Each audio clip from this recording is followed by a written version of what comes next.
হে আল্লাহ, শহীদ জিয়াউর রহমানকে জান্নাতের সুউচ্চ মাকাম দান করো। কোন জায়গায় দোয়া হচ্ছে আপনি টের পেয়েছেন? আরাফাতের ময়দানের পাশে মসজিদে নামিরা। আমরা সবাই জানেন আরাফাতের ময়দানে মানুষের দোয়া আল্লাহ কবুল করে থাকেন। এটা শোনেননি কোনোদিন? যেই 10টা জায়গায় মানুষের দোয়া কবুল হয় তার ভেতরে এটা 1 নাম্বার। আমাদের আদি পিতা হযরতে আদম আলাইহিস সালাম, তার স্ত্রী হযরতে হাওয়া 350 বছর পর্যন্ত খন্দন করার পর যেই ময়দানে তাদের দোয়া কবুল হয়েছিল তার নাম আরাফাতের ময়দান। কথা বলেন না কেন? নবীজি জানিয়েছেন এই ময়দানে কোনো মানুষ যদি দোয়া করে আমার আল্লাহ এটা ফেরত দিতে লজ্জাবোধ করে। এত দামি জায়গা এটা, যেহেতু 40, 45, 50 ডিগ্রি সেলসিয়াস থাকে, এত তাপমাত্রা ওই দেশে। আরাফাতের ওই ময়দানে হাজার হাজার নিম গাছ এই জিয়াউর রহমান লাগিয়েছিল। কি কথা বলে না কেন? কাবার ইমাম তো আর নিম গাছ চেনে না, ওনারা সাজারাত জিয়া নাম দিয়েছে এইটার, যে জিয়া গাছ। আমি নিজেও নিম গাছের নিচে বসেছিলাম। লক্ষ লক্ষ হাজিরা তামাম দুনিয়া থেকে যারা আসে, হয়তো জিয়াউর রহমানকে চেনে না, কিন্তু সাজারাত জিয়া চেনে, জিয়া ট্রি। এই গাছের নিচে তারা যখন বসে, এত বড় কঠিন তাপের ভেতরে একটু সূর্যের আলো থেকে বাঁচার জন্যে, এ তাপ থেকে বাঁচার জন্যে যদি একটু ছায়া পাওয়া যায়, এমনিতেই মন থেকে দোয়া চলে আসে। আমার মনে হয় এই জন্যে তার নামটা শুনলেই মানুষ বলে শহীদ জিয়া। শহীদ বঙ্গবন্ধু আমি শুনিনি, আপনি শুনেছেন? ওনাকেও কিন্তু মেরে ফেলা হয়েছে। কিন্তু মানুষ বলে যে ওইভাবে মারার দরকার ছিল না, আরো কারণ ছিল, অন্যভাবে মারা যেত। এতটুকু বলে যে ওইভাবে না মেরে হয়তো টুকরো টুকরো করলে ভালো হতো। মানুষ যেহেতু মুখ দিয়ে কথা বলে, কোন মানুষ যেন মুখ দিয়ে কথা কোনো দিন না বলে যে শহীদ যারা তারা মরে গেছে, এ কথা যেন না বলে। রব্বুল আলামিন বলেন, ওয়ালা তাকুলু লিমান ইয়ুকতালু ফি সাবিলিল্লাহি আমওয়াত বাল আহইয়াউ ওয়ালাকিন লা তাশউরুন। এই কথা বলেন কেন? এদিকে তাকান। সূরা বাকারা 154 নম্বর আয়াতে আছে, রব্বুল আলামিন বলেন যারা আমার জন্য শহীদ হয় তাদেরকে মৃত বলবা না, ওরা মরে গেছে এই কথাটা বলা জায়েজ নেই, বরং তারা জিন্দা, জীবিত আমার কাছে। তোমরা টের পাও না তাই। মানুষ কথা বলে কি দিয়ে? আরো জোরে বলেন। মুখের উপরে আল্লাহর নোটিশ, এরপরে মানুষ ধারণা করতে পারে অন্তর দিয়ে। এই জন্য আল্লাহ অন্তরের উপরেও নোটিশ দিয়েছেন যে অন্তরে ধারণাও করা যাবে না। ওয়ালা তাহসাবান্নাল্লাযীনা কুতিলু ফি সাবিলিল্লাহি আমওয়াতা বাল আহইয়াউন ইনদা রাব্বিহিম ইরযাকুন। সূরা আলে ইমরান 169 নম্বর আয়াতে আছে, আল্লাহ পাক বলেন যারা আমি আল্লাহর জন্য জীবন দিয়েছে এরা মরে গেছে, জীবনে ধারণাও করবি না। আল্লাহর ভাষা দেখেছেন? মনে করছেন আপনাকে খুব সম্মান দিয়ে বলছে না, ওয়ালা তাহসাবান্নাল্লাযীনা কুতিলু, ধারণা করবি না। একজন দুইজন না, কেউ ধারণা করবি না।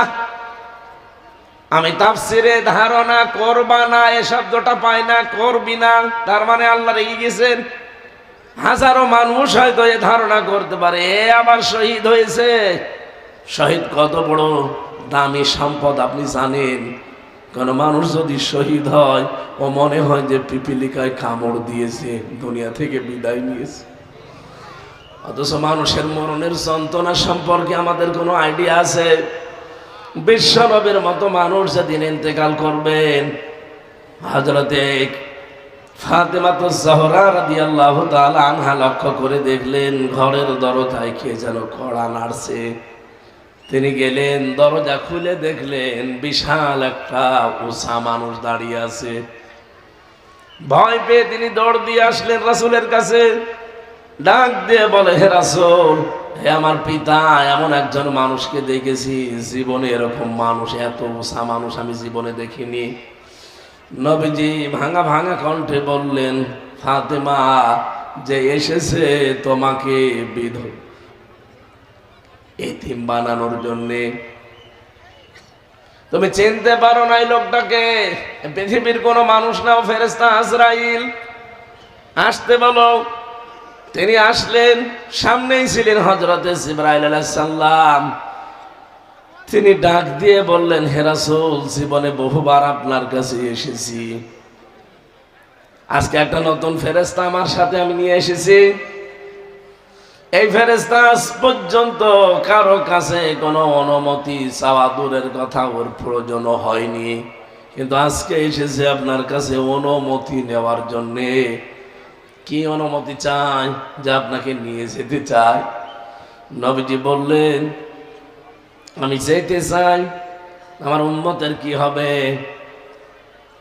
বিশ্ব নবীকে অভয় দেওয়া হয়েছে, রাসূল আপনি যদি থাকতে চান আপনি থাকতে পারবেন।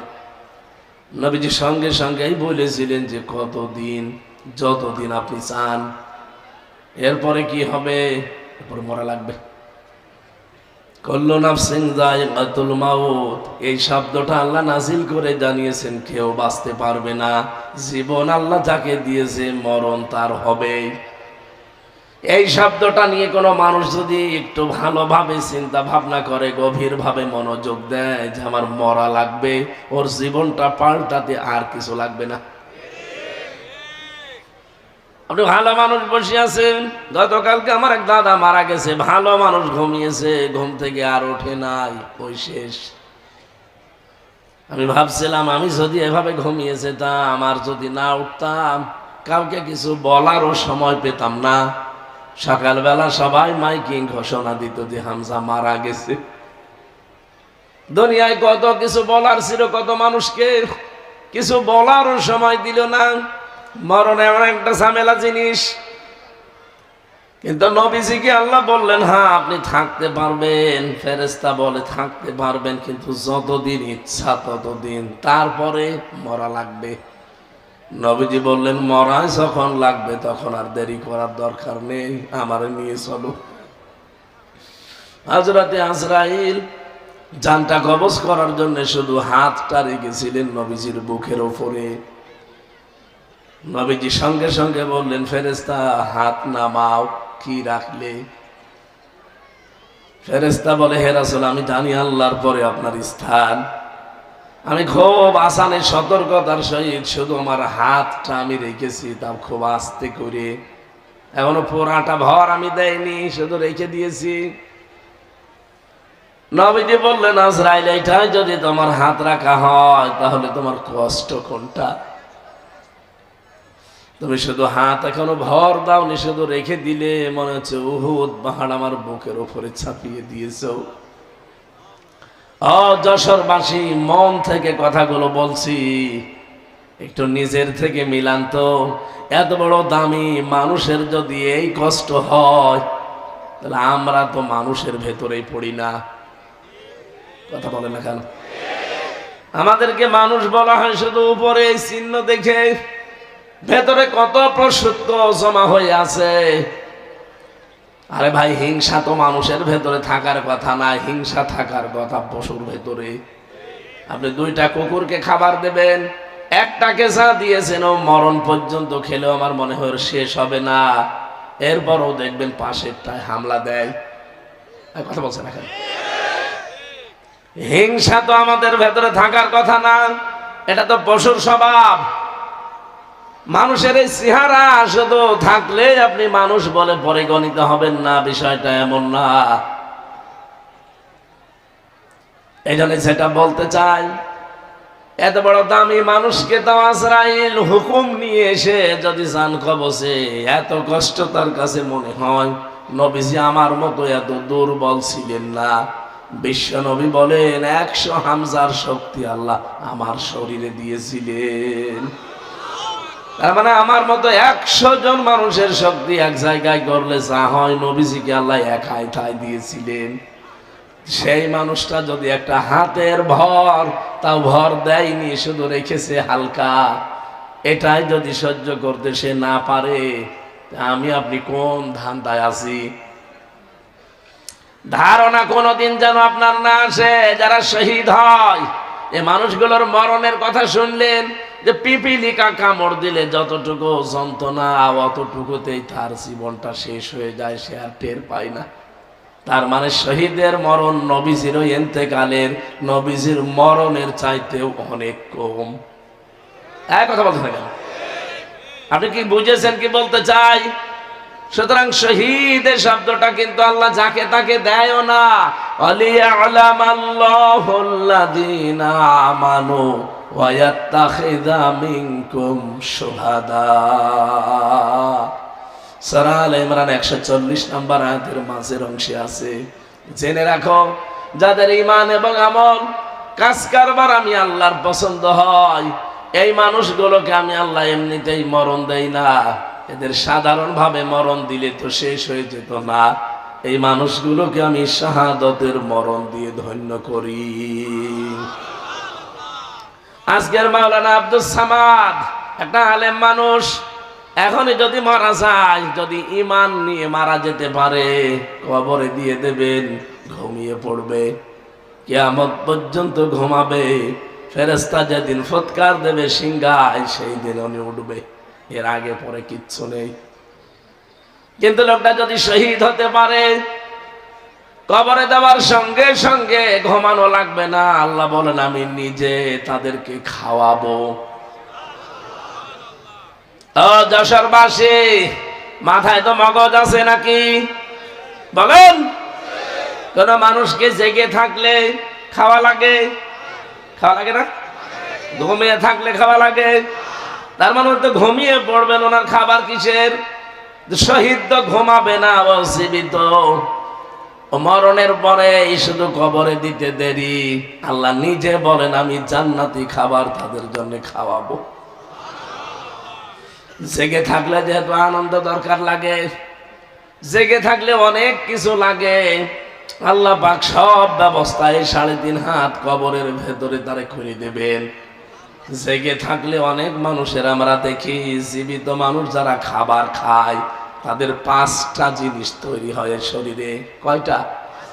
খাবার খেলে তাদের রক্ত তৈরি হয়, খাবার খেলে পিত্ত রস তৈরি হয়, খাবার খেলে বীর্য তৈরি হয়, খাবার খেলে মল তৈরি হয়, খাবার খেলে প্রস্রাব তৈরি হয়।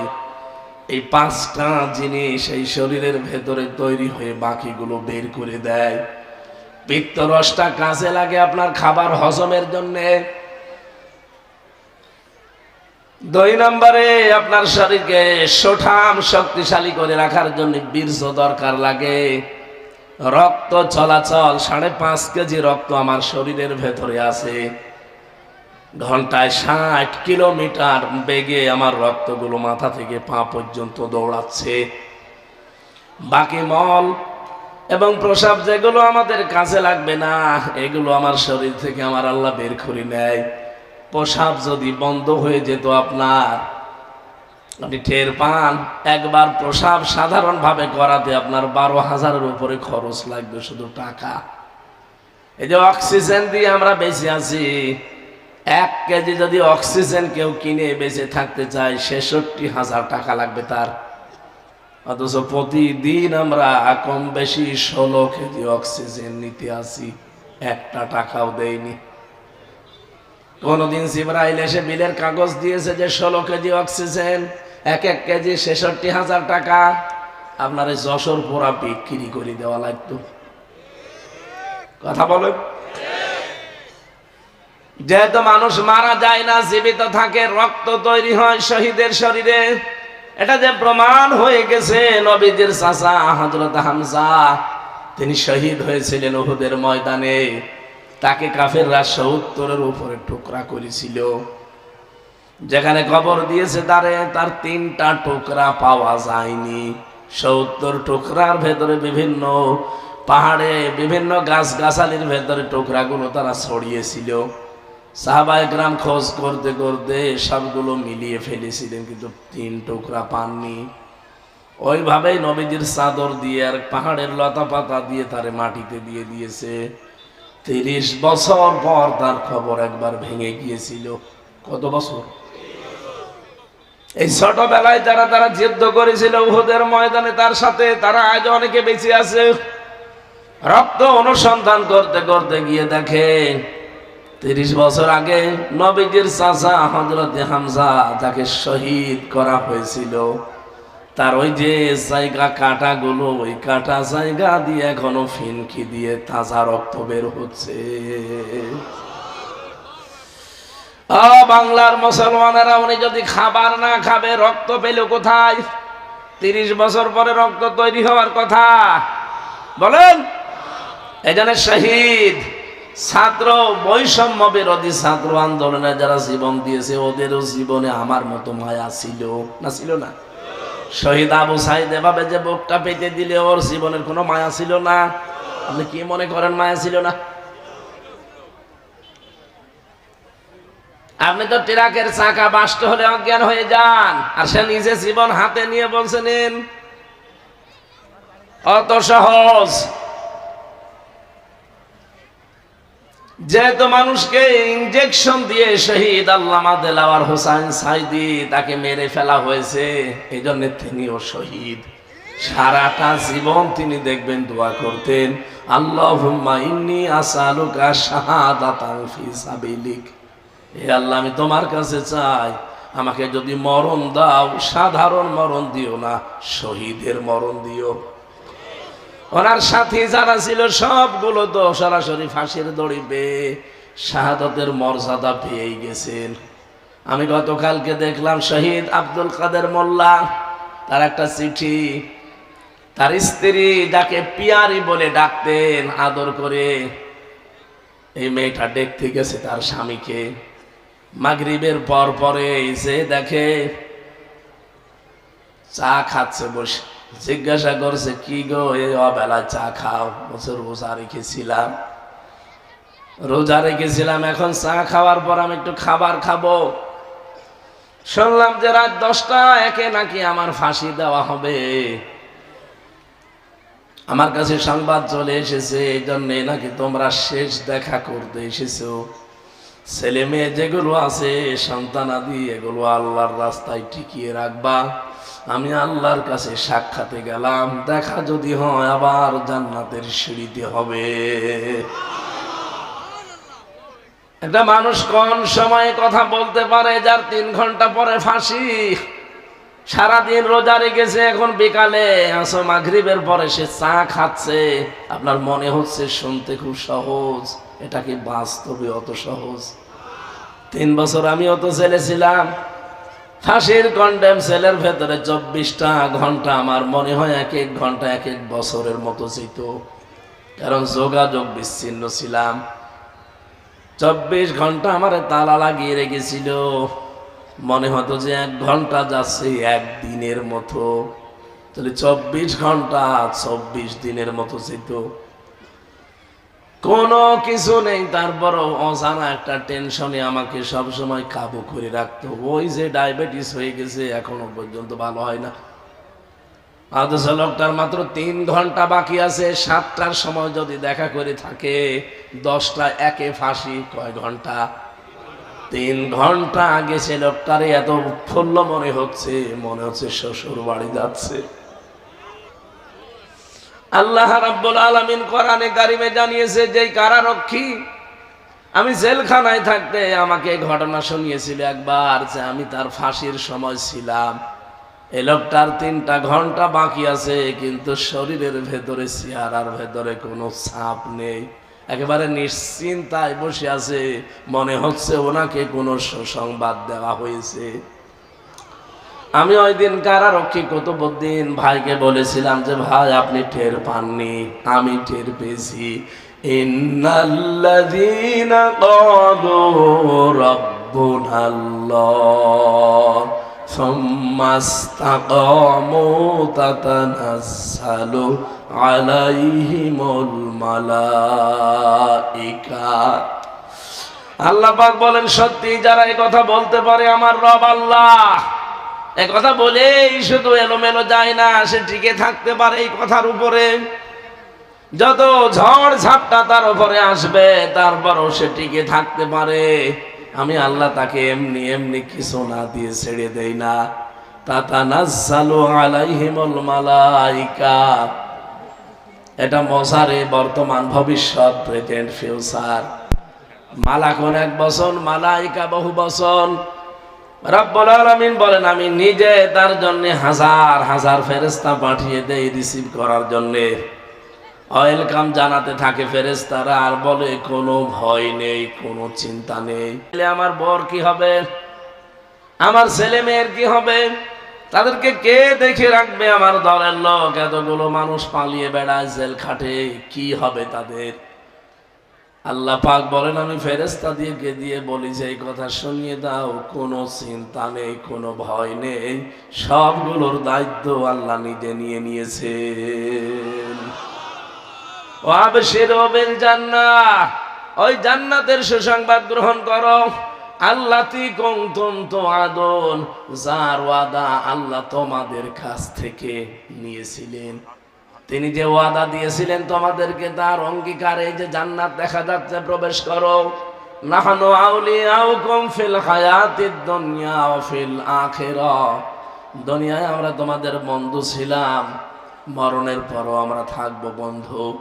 ওয়ালাকুম ফিহা মা তাশতাহি আনফুসুকুম ওয়ালাকুম ফিহা মা তাদউন, এমন একটা জায়গায় তোমাদেরকে পৌঁছিয়ে দেব যেখানে চাওয়ার আগে জিনিস পাওয়া যায়। নজুলাম মিন গফুরির রহিম, দয়াময় আল্লাহর পক্ষ থেকে এটা বিশাল মেহমানদারি। জোরে বলেন সুবহানাল্লাহ। যে কথাটা তুলেছিলাম শহীদ, এটা অনেক দামি জিনিস। আল্লাহ যাকে তাকে শাহাদতের মরণ দেন না, এটা দেন তাদেরকে আল্লাহ যার জীবন এবং অ্যাক্টিভিটিস কর্মকাণ্ড আল্লাহর ভালো লাগে, এই মানুষগুলোকে আল্লাহ শাহাদতের মরণ দিয়ে ধন্য করে তার জীবনটা। বলেন আমিন। আজকে যেহেতু শহীদদের মাগফিরাত কামনায়, এদের মাপ তো আল্লাহ করেই দিয়েছেন, তাদের মাগফিরাত আর কামনা করার দরকার নেই, তাদের সম্মান কামনা করেন। আল্লাহ যেন তাদের মর্যাদা সম্মান আরো বাড়িয়ে দেয়। বলেন আমিন। আমরা যে মাস চলছে রজব মাস, গতকালকে যে রাতটা গেল, বিশ্ব নবীকে এই ধুলির ধরা থেকে 53 বছর বয়সে আল্লাহ রাব্বুল আলামিন 27টা বছর তার কাছে রেখে 14টা জিনিস তাকে শিখিয়েছিলেন, আর 27টা জিনিস তাকে দেখিয়েছিলেন। এদিকে তাকান, আপনি চিন্তা করতে পারেন 27 বছর ধরে মাত্র 27টা জিনিস দেখিয়েছেন, আর শিখিয়েছেন কয়টা জিনিস? 14টা। বলেন বলেন। রব্বুল আলামিন জানাতে চেয়েছেন, হে নবী, সামনে যেহেতু আপনাকে একটা নতুন দেশ আমি হাতে তুলে দিতে যাচ্ছি, এই দেশকে যদি আপনি কল্যাণময় করতে চান, কল্যাণকর রাষ্ট্র বানাতে চান, তাহলে আপনাকে 14 কাজ ওই দেশে করা লাগবে। আমাদের দেশটাও যেহেতু এখন একটা নতুন দেশ, নতুন সরকার চালাচ্ছে, কথা বলছেন এখন, এরাও যদি এই দেশকে কল্যাণময় রাষ্ট্র বানাতে চায়, গ্যারান্টি দিয়ে বলতে পারি সূরা বনী ইসরাইলের এই 23 থেকে 38 এই 16টা আয়াতের 14টা কাজ এখানে দেওয়া আছে। দল মত নির্বিশেষে সবাই সাপোর্ট করা দরকার, কারণ এগুলো বানানো আল্লাহর। মানুষের বানানো জিনিস দিয়ে কি হয় 54 বছর তো দেখলেন, এক কথা বলছেন না কেন? সংবিধান যেটা বানিয়েছিল ডক্টর কামাল, 54 বছর তো চলল, কি পেয়েছেন? আমি নিজে দেখেছি, চোর পুলিশে ধরে ছেলে দেয়, চোর যে ডাকাত হয়, কথা বলেন এখানে। ডাকাত ওনারা জীবনের ওপরে বাঁশ গাড়ি খরচ করে, জীবনের উপরে রিস্ক নিয়ে ডাকাত ধরে, আর ডাকাত জেলখানা যে বের হওয়ার সময় খুনি হয়ে বের হয়। আমার ব্লকে যারা থাকতো আমি দেখেছি এই 3 বছর কাশিমপুর কারাগারে গাঁজা খাওয়ার জন্য পুলিশে ধরিয়ে জেলে দিয়েছে। ও শয়তান এত বড় শয়তান, ওর ভেতরে যে বারান্দার উপরে টব লাগিয়েছে, গাঁজার গাছ লাগিয়েছে, অথচ পুলিশে গাঁজা খাওয়ার জন্য ধরে জেলে দিয়েছে, আর ও গাঁজার গাছ লাগিয়েছে ভেতরে। জেলার একদিন এসে বলছে যে ওরে শয়তান, আমরা আর কি করব, এর 24 ঘন্টা তালা লাগিয়ে রাখি ব্লকে। আর এ কি আশ্চর্য মানুষ গো, গাঁজা খাওয়ার জন্য যারে পুলিশে ধরে প্রশাসন ধরে জেলে দিয়ে গেল, আর ভেতরে গাঁজার চাষ করছে। হবে না মানুষের তৈরি করা আইন দিয়ে বাংলার জনগণ। 53 বছর আমাদের দেখা অলরেডি শেষ। এই কোরআনে আল্লাহ সংবিধান নামে একটা সূরা দিয়েছেন, সূরা ফুরকান। এর ভেতরে 77টা আয়াত আছে, 73টা ধারা আছে। এই 73টা ধারা দিয়ে যদি বাংলাদেশের সংবিধান বানানো যায়, এদেশে গাঁজাখোর ধরলে জীবনী আর গাঁজার গাছ লাগাবে না, চোর ধরলে কোনোদিনও ডাকাত হয়ে বের হবে না। কারণ চোর ধরলে ওর যে শাস্তি, ওইটা যখন বাইতুল মোকাররমে যশোরের আদালতের সামনে, কেশবপুরের কেন্দ্রীয় মসজিদের সামনে যখন আদালত কর্তৃক প্রমাণ হবে যে ও চুরি করেছে, ও যে অভাবে চুরি না করে যদি স্বভাবে চুরি করে থাকে, ওর হাত যখন লক্ষ লক্ষ মানুষের সামনে কেটে ফেলা হবে, হাজারো মানুষ এমনি ভালো হয়ে যাবে। আমার ছোট দাদা বলছিল যে আমি একবার হজে যেয়ে মাটির নিচে যে ওযুখানাগুলো আছে মসজিদে নববীতে, ওখানে যেয়ে ওযু করে করে দেখি আসার সময় একটা ঘড়ি পড়ে আছে। চিন্তা করলাম কেউ নিচ্ছে না, আশপাশে তাকিয়ে দেখলাম কেউ নেই।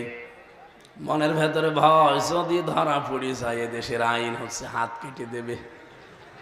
দেশে গেলে মানুষ বলবে হাজী সাহেব চোর। এই ভয়ে নিতেও পারি না, কিন্তু কেউ তো নেই আশপাশে। আস্তে করে তুলে নিলাম। হারানো জিনিস যেখানে জমা দেওয়া, ওই জায়গায় জমা দিলাম। মসজিদে নববীর সামনে ওই ঘরটা আছে। ওনারা জিজ্ঞাসা করলাম যে ওনার ভাষা দিয়ে, কারণ উনি 14-15 বছর এখন ওই দেশে থাকে। জিজ্ঞাসা করলাম যে ভাই এই ঘড়িটার দাম কেমন হবে? উনি ওনার ভাষা দিয়ে বলে, ইয়া হাজিউল হজ্জা তাই না বিলাদুকা। হাজি দেশ কোথায়? জি তুমি বাংলাদেশ। বাংলাদেশ থেকে এসেছি। উনি হিসাব করে বলছে আপনার বাংলার টাকা অনুযায়ী এই ঘড়িটার দাম হবে কমপক্ষে 72,000 টাকা। মোবাইল ঘড়ি। বলেন তো 72,000 টাকার ঘড়ি পড়ে আছে, কেউ নিচ্ছে না, ওযুখানায়। এদেশে 72 পয়সা থাকবে? বলেন। ওই দেশে তারপরও কোরআনের সম্পূর্ণ আইন নেই। 100 ভাগের মাত্র খুব বেশি হলো 30 ভাগ আছে, বাকিগুলো নেই।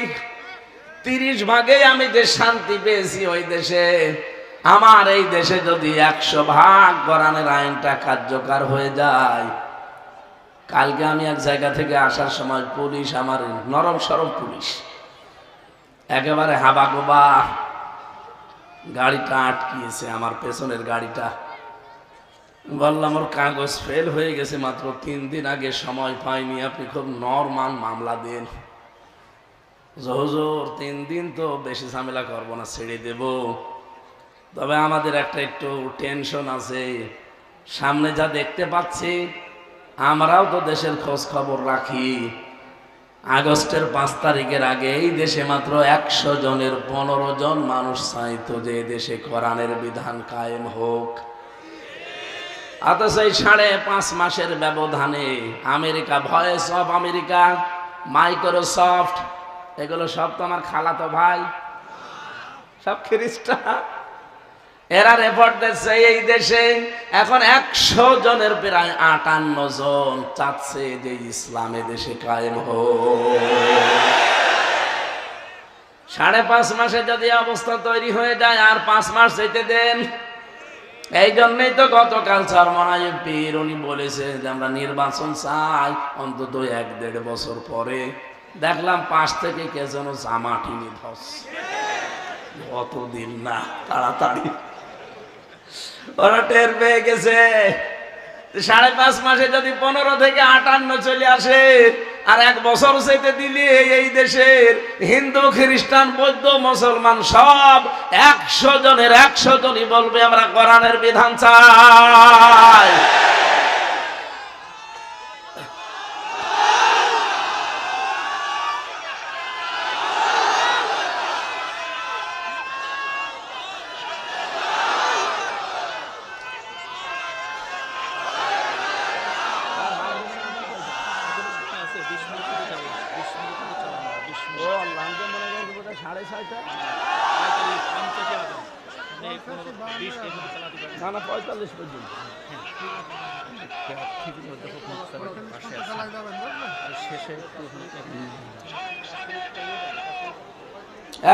দাঁড়িয়েছেন কেন? বসেন। আমি যে গুরুত্বপূর্ণ বিষয়টা তুলতে চেয়েছিলাম, আমি তোমার ঘড়ি নষ্ট হয়ে গেছে নাকি কি সমস্যা? আমি মনে করছি বোধ হয় 4:30 বাজে, শয়তান দেখি 5:30 বেজে গেছে। ঘুরে আসবে তো কাটাটা আসলে আমি তো ওই হিসাবে চালাচ্ছিলাম। কি বলতে হবে বলুন তো? যাক, বাদ দিয়ে দিলাম সব। আমরা তেলাওয়াতকৃত আয়াত যেটা পড়েছিলাম, ওয়ালা তাকফু মা লাইসা লাকা বিহি ইলমুন, যে বিষয়ে জ্ঞান নেই এ বিষয়ে মুখ খুলবা না, এই আদেশ কার? বলেন বলেন। কেন দিয়েছেন? কারণ কিয়ামতের ওই কঠিন ময়দানে আপনার অন্তর, আপনার কান, আপনার এই মুখ যেটা দিয়ে কথা বলেন, ইন্নাস সামআ ওয়াল বাসারা ওয়াল ফুয়াদা, আপনার এই চোখ, আপনার এই মুখ, আপনার অন্তর, কিয়ামতে প্রতিটি জিনিস কিন্তু পুঙ্খানুপুঙ্খানুভাবে জিজ্ঞাসিত হবে। কি কি করেছেন সব এই 3টাকে আল্লাহ জিজ্ঞাসা করবে, একেবারে সঠিক উত্তর এরা দিয়ে দেবে। কারণ আপনাকে আল্লাহ কথা বলতে দেবে না। আল ইয়াউমা নাখতিমু আলা আফওয়াহিহিম ওয়া তুকাল্লিমুনা আইদিহিম ওয়া তাশহাদু আরজুলুহুম বিমা কানু ইয়াকসিবুন। রাব্বুল আলামিন বলেন, কিয়ামতের দিন তোর মুখটা যখন শিলায় লাগিয়ে দেব, হাত বলবে আল্লাহ এই এই করেছিল। যশোরবাসী, এখানে মাত্র 20,000 মানুষ মনে করেন, এই জায়গায় যদি আমার মুখটা আল্লাহ এখনই বন্ধ করে দিয়ে আমার হাতের কথা চালু করে দেয়, আর সারাদিন অন্তত হাত দিয়ে যা করেছি এগুলো শুনতে আমার কান মেনে নেবে না। আমার পা দিয়ে অন্তত কোনো খারাপ কাজে আজকে সকাল থেকে আমি যাইনি, তারপরেও যতটুকু যা করেছি, পা যদি এখন কথা বলা আরম্ভ করে যে অমুক অমুক জায়গায় গিয়েছিলে, অমুক অমুক জায়গায় যাওয়ার নিয়ত ছিল, আমার মান সম্মান থাকবে। কিয়ামতের দিন আল্লাহ বলেন, মানুষের মুখ যখন বন্ধ হয়ে যাবে, ওর শরীরের ভেতরে আমি আল্লাহ ওর অপরাধগুলো ফুটিয়ে তুলব। আপনি যদি ডাকাতি করে থাকেন, চুরি করে থাকেন, ঘুষ খেয়ে থাকেন, সুদ খেয়ে থাকেন, এই শব্দটা আপনার এই কপালের উপরে আল্লাহ লিখে দেবে। এত মোটা অক্ষরে লিখবে, এই যে ঘড়ি দেখতে পান জলে লেবে জলে লেবে, এরকম মোটা অক্ষরে লেখা থাকবে যে আপনি চোর, আপনি ঘুষখোর, আপনি সুদখোর, আপনি জেনাকারী। এগুলো যখন ফুটিয়ে তুলবে, কিয়ামতে কোটি কোটি মানুষ থাকবে, আপনার কি মনে হয় কি পাবেন? লজ্জা আপনি বলেন। এজন্য হিসাব নিকাশ করে আমাদের কথা বলা দরকার। যে কোনো কথা বলার আগে অন্তত 3 বার চিন্তা করা দরকার। আল্লাহ কিন্তু এই কথাটা শুনতেছে, ফেরেশতারা লিখতেছে, আর কিয়ামতে এই কথার উপরে আমার আবার হিসাব হবে। এক কথা বলে না কেন? এমনিতে আপনার জীবন পাল্টিয়ে যাবে। যে 27টা জিনিস নবীকে আল্লাহ দেখালেন, তার প্রথম নম্বরে আল্লাহ তাকে দেখিয়েছিলেন পুলসিরাত। কি দেখিয়েছেন? বলেন বলেন। সর্বপ্রথম আল্লাহ তাকে পুলসিরাত দেখালেন। আমরা অনেকেই সারা জীবন নাম শুনি পুলসিরাত, কি এটা কোনোদিন কল্পনাও নিয়ে আসতে পারে না, আপনার আসবেও না। 30,000 বছরের রাস্তা, উঠতে 10 বছর, সোজা 10 বছর, নামতে 10 বছর। তাও এরকম ব্রিজ চওড়া হলে তো হয়, চিকন হবে চুলের মতো, আর ধার হবে হীরার মতো। কোরআনে কারীম জানিয়েছে, ওয়া ইম মিনকুম ইল্লা ওয়ারিদুহা কানা আলা রাব্বিকা হাতমান মাকদিয়্যা সুম্মা নুনাজ্জিল্লাযীনা তাকাও ওয়া নাযারুজ জালিমিনা ফিহা জিসিয়্যা। বলছে রাতটা আমি জাহান্নামের উপরে সেট করেছি। এই মানুষগুলোকে আমি আল্লাহ যাদেরকে পার করে দেব, দুনিয়া যাদের তাকওয়া ছিল, আর যারা অপরাধী, এই মানুষগুলো কেটে কেটে এর ভেতরে পড়তে থাকবে। বলেন নাউজুবিল্লাহ। আয়াতটা পড়লে আমার যেন কেমন মনে হয়, কিয়ামতে হয়তো আল্লাহ ওই কাঁটার ভেতরে আমারে আবার ফেলে দেয় কিনা। আমার তাকওয়া যদি মানসম্মত না হয়, উপরে লোক দেখানোর জন্য যা করলাম, আমার তাকওয়া যদি আসলে মানসম্মত না হয়, কিয়ামতের দিন কিন্তু ওই পুলসিরাত পার হওয়ার সময় আপনাকে কেটে পড়ে যাওয়া লাগবে। এই জন্য তাকওয়াটা একেবারে মানসম্মত তৈরি করা দরকার দুনিয়ায়। দ্বিতীয় নম্বরে নবীজিকে আল্লাহ দেখালেন মিজান। মিজান মানে না, এখানে পুলিশ অফিসার বসে আছে, ওনাকেও যদি জিজ্ঞাসা করি মিজান মানে কি, যেহেতু বাংলা শিক্ষিত মানুষ, একবারে বলবে মিজান মানে দাড়ি পাল্লা। জিজ্ঞাসা করেন তো কোনোদিন কোনো অভিধানে কোনো জায়গায় পড়েছে মিজান মানে দাড়ি পাল্লা? পড়েছে? পড়েন না, শুনে শুনে। মিজান মানে মানদণ্ড। মিজান মানে কি বলেন বলেন। আপনি হাইকোর্টে যান, দেখবেন সামনে একটা দাড়ি পাল্লা টাঙানো আছে, দুই দিকে এই পাল্লাটা সমান। সরকার দেশের জনগণকে বোঝাতে চায়, সারা বাংলাদেশের কোন জায়গায় যদি ন্যায় বিচার না পাও, এই হাইকোর্টে আসলে ন্যায় বিচার পাবা। এই যে ন্যায় বিচারের চিহ্ন, তাহলে দাড়ি পাল্লাটা হচ্ছে ন্যায় বিচারের কি? আরো জোরে বলেন। নবীজিকে আল্লাহ মিজান দেখিয়েছিলেন। কি মিজান? এবার এবার খেয়াল করেন, এখানে আমার মনে হয় শুধু পাগল ছাড়া, নারী পুরুষ যত আমরা এসেছি, শুধু পাগল ছাড়া এমন কেউ নেই যে কথা সে লোকটা বলতে পারে যে কিয়ামতের দিন আমাদের যে আমল, আমল মানে কি? এই জবাব দিলেন না? কিয়ামতে মিজানের যে পাল্লা, আমরা বলি মিজানের পাল্লায় মাপ দেওয়া হবে। মাপ দেবে কি? আমল। কি দেবে? নেক আমল, বদ আমল। কথা বলেন ঠিক কিনা? তাহলে কিয়ামতে আল্লাহ মাপ দেবে আমল। আমলের বাংলা কি? কাজ। বলেন বলেন। এনাকে জিজ্ঞাসা করি আমি, কোন পাগলও কি বলবে যে 5 কেজি কাজ দাড়ি পাল্লার এক প্রান্তে তুলে দিলাম? কাজ কি মানুষ দাড়ি পাল্লা দিয়ে মাপে যে 5 কেজি কাজ এ মাপা যায়? কি বিশ্বাসে ছিলেন এতদিন? এটা আমাদের এখন অনেকের ক্লিয়ার হয়নি, এই জন্য আমি উদাহরণটা নিয়ে আসলাম। কাজ কেউ দাড়ি পাল্লা দিয়ে মাপে না যে 10 কেজি কাজ, এদিকে 5 কেজি কাজ তুলে দিলাম না। পৃথিবীর প্রতিটি জিনিস মাপ দেওয়ার জন্য আলাদা যন্ত্র আছে। এই যে প্যান্ডেলটা বানিয়েছেন, যদি বলে এটা মেপে দেন, তো এটা মাপ জব করার জন্য দাড়ি পাল্লায় তুলে দেবেন? কি করবেন? ফিতা নিয়ে মাপবেন, গজ নিয়ে মাপবেন। কথা বলেন ঠিক কিনা? এই যে পানি দিয়েছেন খাবার জন্য, খাবারের এই পানিটা যদি বলি ভাই মেপে দেন, আপনি ফিতা দিয়ে মাপবেন। এটার জন্য লিটার আছে, সিসি আছে। এই কথা বলেন না কেন? আপনাকে আমি এতটুকু চাউল দিলাম, চাউল কি একটা একটা করে গুনে গুনে মাপবেন? এটার জন্য দাড়ি পাল্লা লাগবে, বাটখারা লাগবে, পাথর লাগবে, কেজি লাগবে। কথা বলেন না কেন? দুনিয়ার যত জিনিস আছে, প্রতিটি জিনিস পরিমাপ করার জন্য একটা আলাদা যন্ত্র পাবেন। কাজ যে আল্লাহ কিয়ামতের দিন মাপবে, কাজ মাপার জন্য এই গজ ফিতা দিয়ে হবে না, দাড়ি পাল্লা দিয়ে, বাটখারা দিয়ে, কেজি দিয়ে, পাথর দিয়ে হবে না, সিসি দিয়ে, স্ক্যান দিয়ে হবে না। কাজ মাপতে হয় গুরুত্বের ভিত্তিতে। কি কথা বলে না কেন? কাজ মাপে মানুষ কি দিয়ে? গুরুত্ব দিয়ে। গুরুত্বের ভিত্তিতে কাজ মাপতে হয়।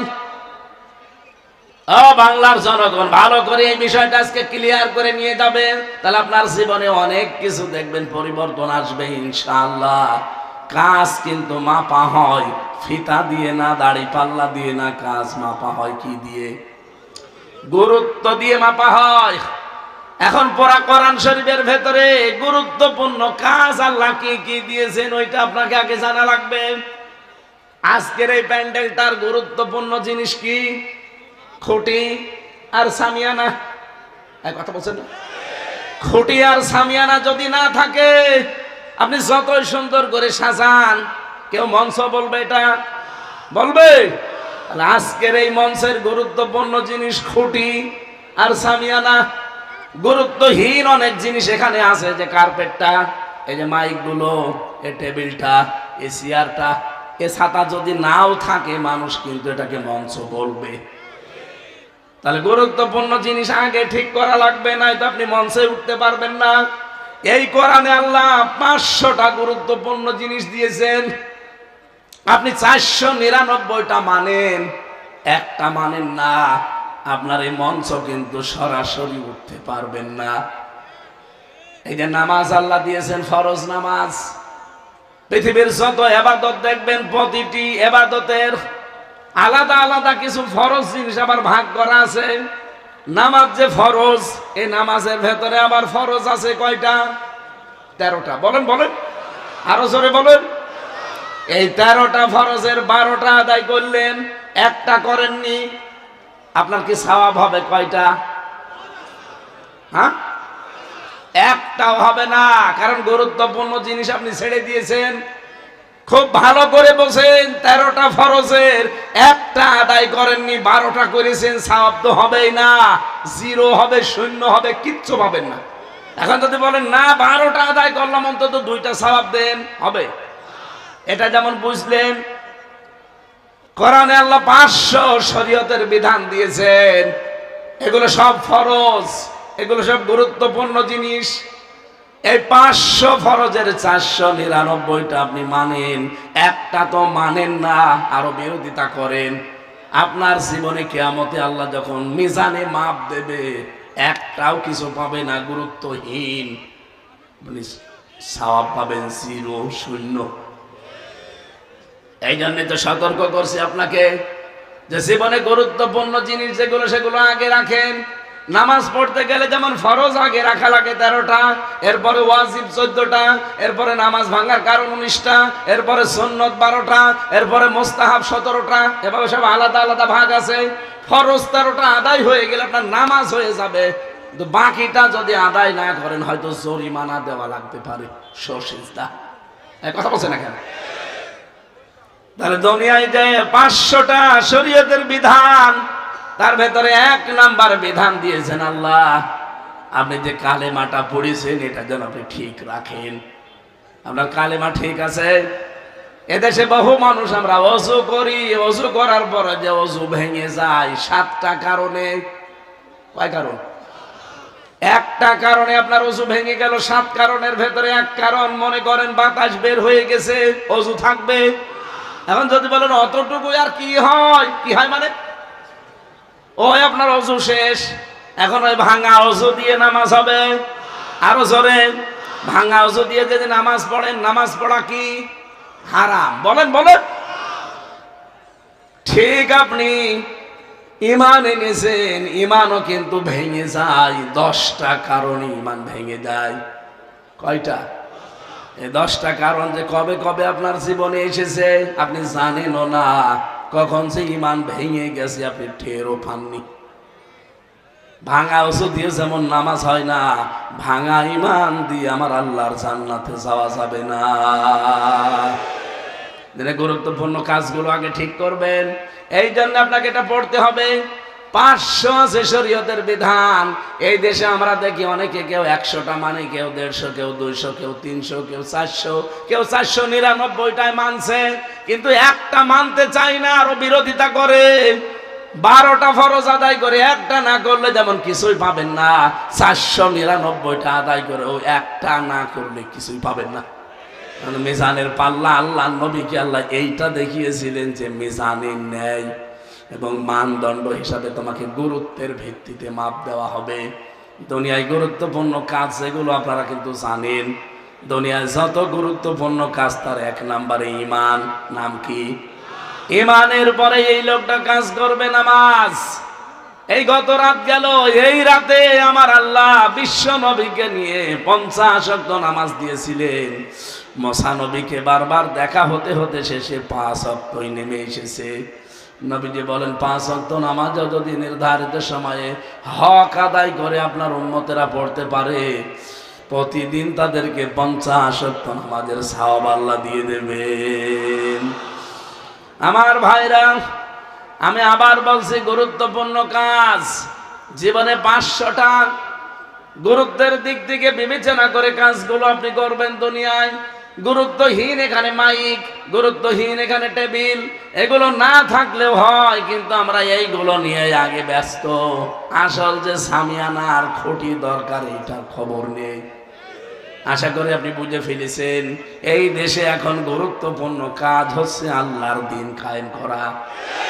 দিন কায়েম হলে ঘুষ থাকবে না, দিন কায়েম থাকলে চাঁদাবাজি থাকবে না, দিন কায়েম হলে সুদ খেতে পারবেন না, দিন কায়েম হলে এই যে মেয়েদের বিয়ে দেওয়া যায় না যৌতুকের কারণে, যৌতুক থাকবে না। কত মানুষ আজ মেয়েদেরকে ভয় দেখায় যে ইসলাম আসলে আপনারা ঘরবন্দি হয়ে যাবেন, বিভিন্ন ঝামেলায় পড়বেন। আরে ভাই, ইসলাম যদি আসে এই বাংলাদেশে সব চাইতে নিরাপদে থাকবে মেয়েরা। অনেকে আবার প্রশ্ন করে, হুজুর ইসলাম যদি এসে যায়, একটু ডাইল মাইল খাই, একটু বিড়ি খাই, আকিস বিড়ি, এইটার কি হবে? হবে, খেতে পারবেন কি পারবেন না? পারবে। এখন যদি পাঁচিয়া এই মসজিদে যান, মসজিদের ভেতরে গিয়ে আপনার বিড়ির নিশা, আকিস বিড়ি খাবেন, বলেন তো এই 4 দেওয়ালের মাঝে থাকাকালীন বিড়ি খেতে পারবেন? বলেন কেন? পরিবেশটা এরকম। খেতে চাইলে আপনাকে বাইরে যাওয়া লাগবে। কথা বলেন ঠিক কিনা? এদেশ যখন ইসলাম দিয়ে পরিচালিত হবে, এই 77টা আয়াতের 73টা ধারা যখন বাংলাদেশে কায়েম থাকবে, পুরা দেশ হয়ে যাবে মসজিদ। 56,000 বর্গ মাইলের এরিয়া হয়ে যাবে মসজিদের মতো। আপনার মন চাইলেও আপনি খেতে পারবেন না, ওই পরিবেশই তৈরি হয়ে যাবে। জোরে বলেন আল্লাহু আকবার।